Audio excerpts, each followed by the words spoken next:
cuando Radio quieran. Minerales, la radio del Grupo Moebius, Psicoanálisis Freud Lacan, transmitiendo desde Rosario, Argentina. Doctora Dombrowski, qué tema, ¿verdad? Sí, estamos en este ciclo que no lo podemos cerrar. Es este que es una familia. Parece de esas series de Netflix que nunca acaban.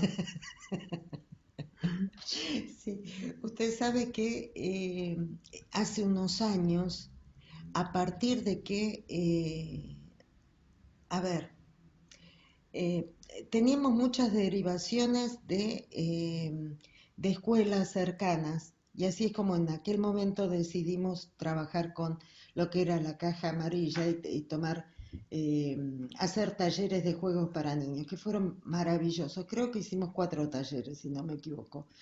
Eh, entonces, en aquel entonces nos dimos cuenta de la necesidad de algún tipo no sé, de información o charlas, y teníamos lo que se llamaba Escuela para Padres, que lo habíamos tomado de nuestra querida Eva Giberti, ¿no? Que ella supo tener allá en los años 70 una escuela para padres, entonces en honor a ella que le tomamos ese nombre. Y hay como 12 videos que tenemos ahí y ya lo incluimos en la página, lo pusimos en esto que es una familia, ¿no? En este espacio. Sí. Y bueno, empezamos ya, teóricamente esta es como la cuarta, la quinta reunión, pero le íbamos a dar un tiempo y seguimos.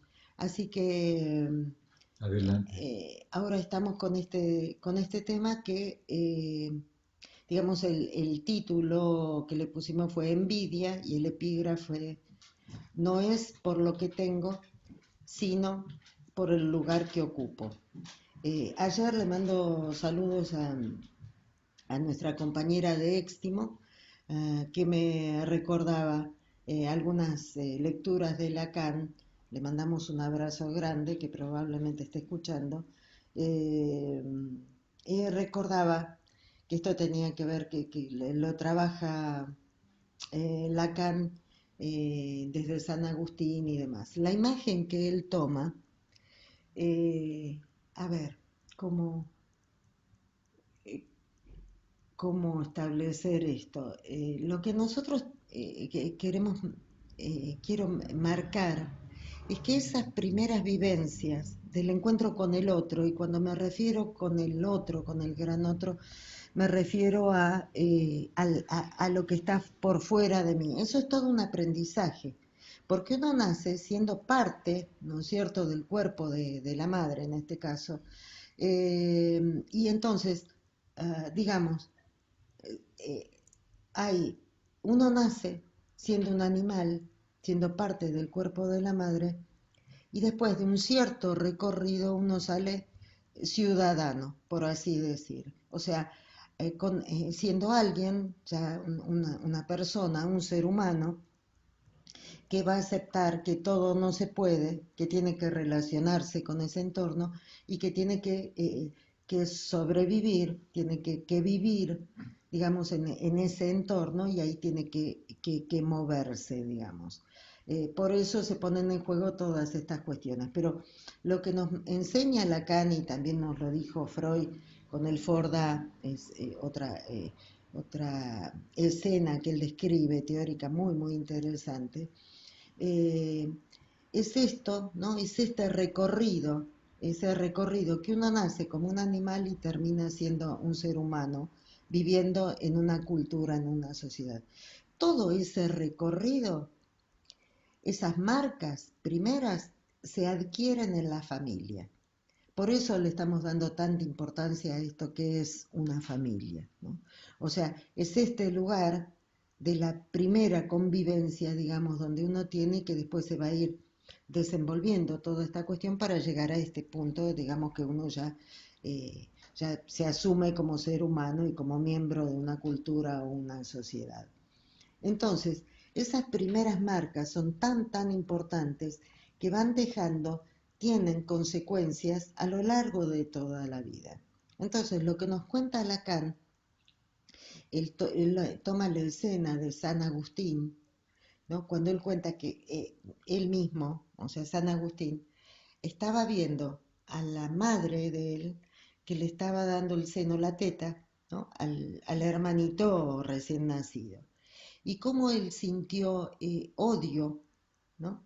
Porque él no podía estar en ese lugar, ¿no? O sea, que el lugar que él tenía, ese lugar había sido desplazado y había sido, se le había dado ese lugar, en este caso al bebé recién nacido. Digamos que esa es la esencia, ¿no? La esencia de esto, y nosotros queremos marcar algunas diferencias como para poder ir pensando todo esto. Eh, Partiendo de esa imagen, ¿no? De esa imagen de San Agustín, eh,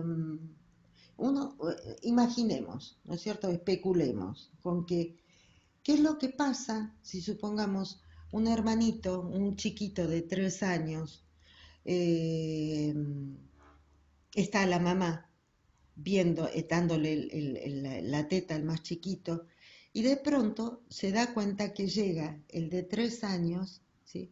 Llega el de 3 años y que queda ahí eh, encandilado, fijado, lampareado, dijéramos en México, ante esa escena, ¿sí? Esa escena que está viendo.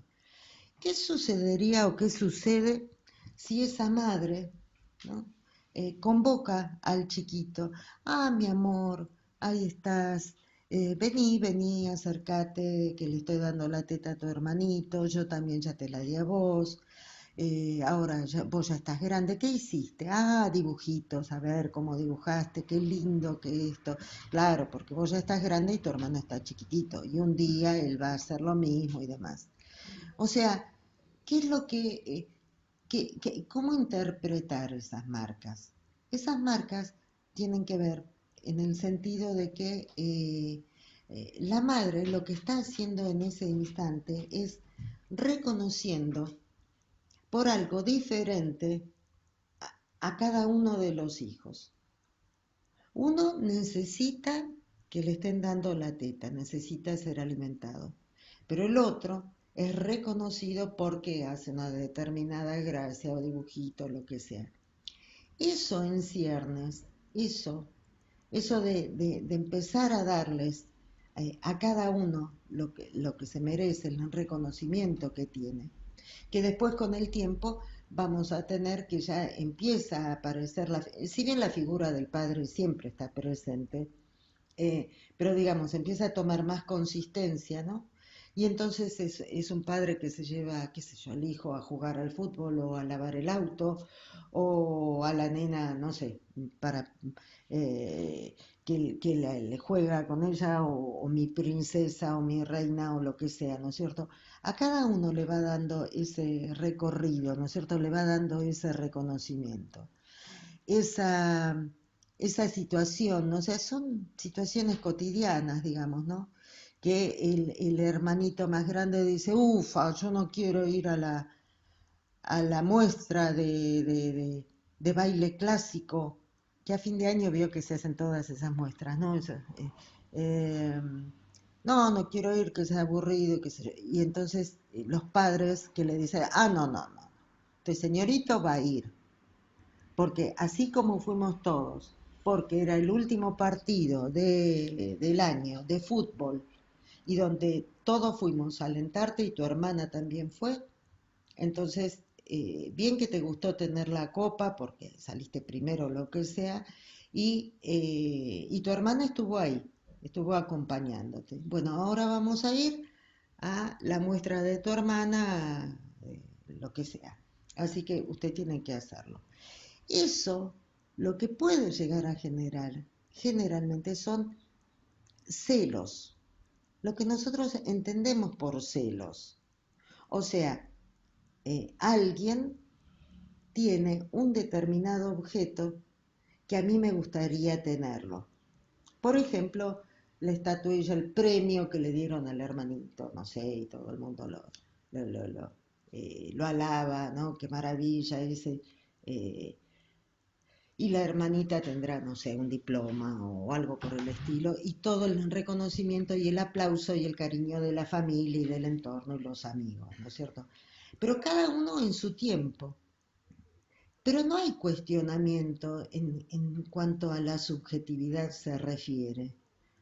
O sea, somos reconocidos cada uno por las virtudes que tenemos, ¿no es cierto? Entonces, voy ocupando un lugar en esa economía familiar, en ese despliegue de la familia, donde después uno escucha, y uno ha escuchado, ¿no?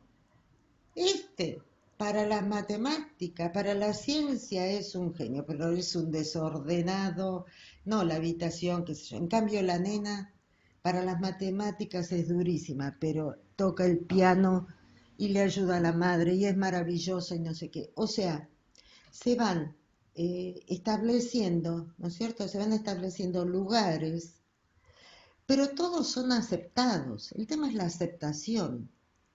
Todos son aceptados, ¿no?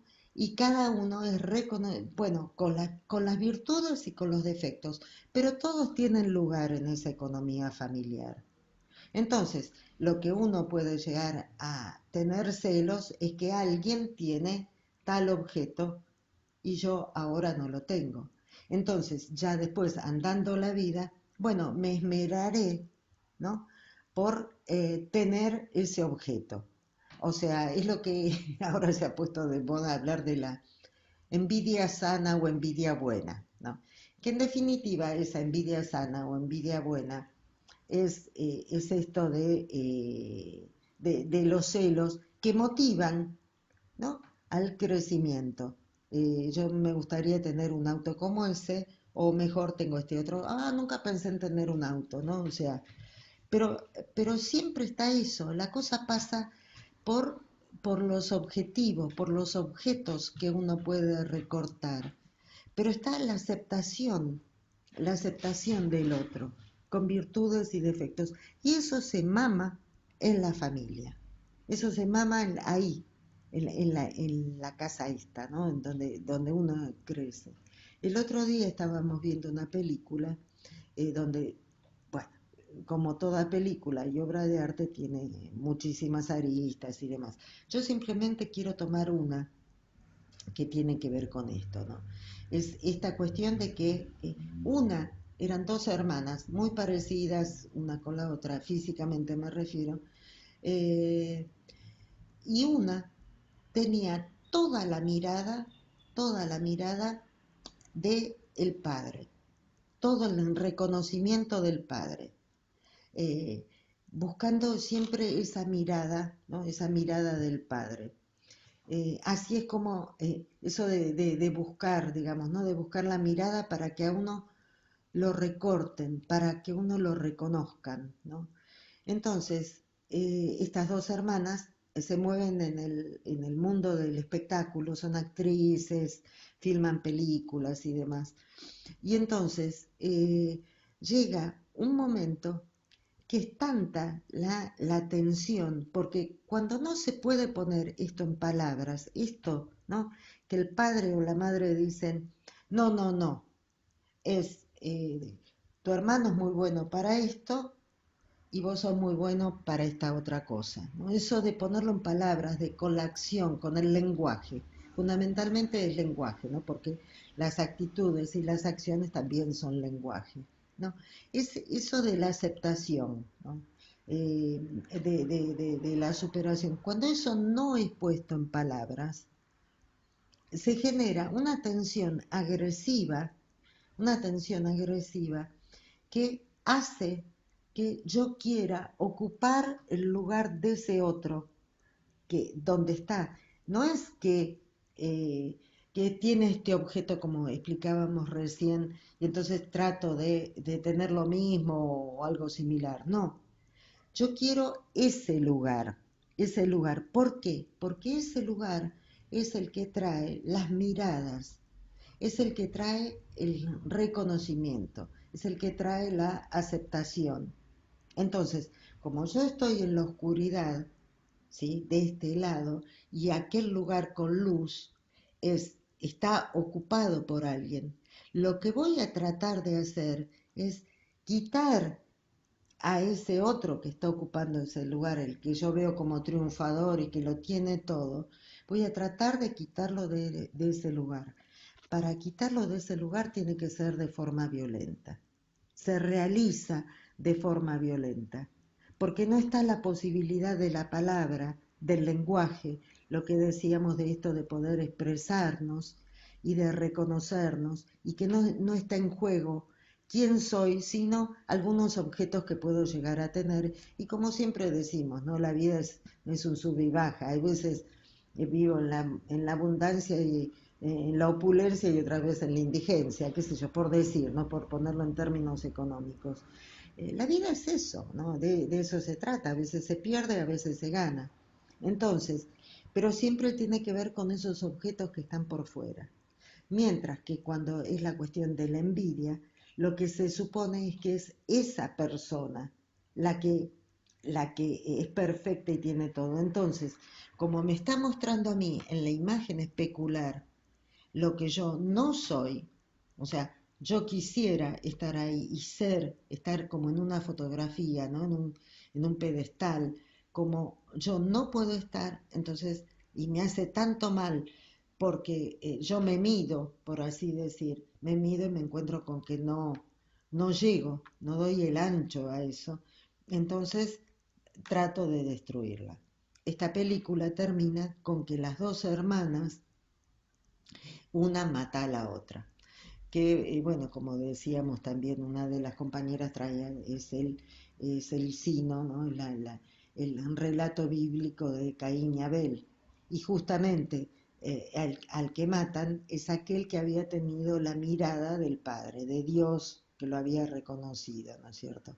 Entonces, vemos ahí cómo, en este relato bíblico, cómo es importante, ¿no? Esto del otro, el otro que me constituye, el otro que me nombra, el otro que me nomina, es importante ese reconocimiento, ¿no es cierto? Entonces, sí, uno viene con esas marcas, las marcas de un no reconocimiento, de una no aceptación. Entonces, lo que voy a ir por la vida es tratando de encontrar esos lugares que tienen todo el brillo, que en psicoanálisis decimos brillo fálico, que tienen todo el brillo para quitar a quien esté de ese lugar y yo ocupar ese lugar, ¿no? Decía el doctor Junípero, un gran maestro nuestro acá en la universidad, decía, es que todo es imaginario, todo es el registro imaginario, queriendo decir con eso que todo tiene que ver con lo que se muestra, con la apariencia, con lo que, algo así como que lo que me muestro soy, ¿no? O sea, como eh, por las cosas que, eh, esa apariencia que da el registro imaginario como que es perfecto y como que no falta nada.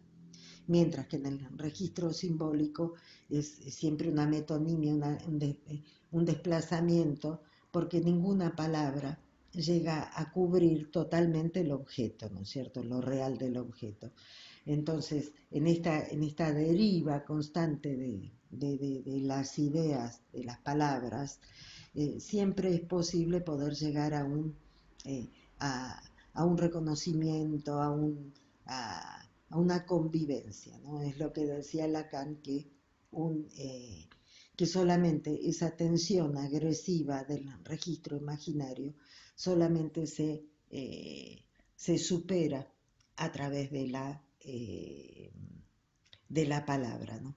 Entonces, para redondear ya la idea, porque estamos en el espacio este de qué es una familia, bueno, tenemos acá esto que estuvimos tratando de entender o de poder hablar al respecto, que se ponen en juego en lo que es el primer mundo, ¿no?, al que uno llega, que es el de la familia, ¿no? Entonces ahí es donde están las raíces, digamos, ¿no?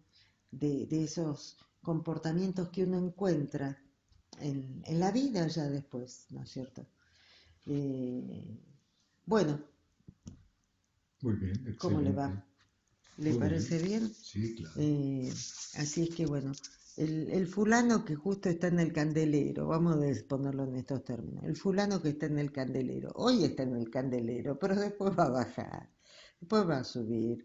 Es simplemente uno tiene que ir viviendo lo mejor que puede, hacer lo mejor que puede y si queda uno enredado en estas cuestiones de imágenes y cosas, es uno mismo el que sufre, el que padece y todo eso. Eh, Eso es lo que, ¿cómo ve? Muy bueno. Bueno, nos Excelente, doctora. despedimos, ¿sí? Sí, Hasta la hasta el próxima próximo domingo. y sí, seguimos entonces a ver qué Ojalá otros... ya se acabe el virus. Ay, sí, por favor.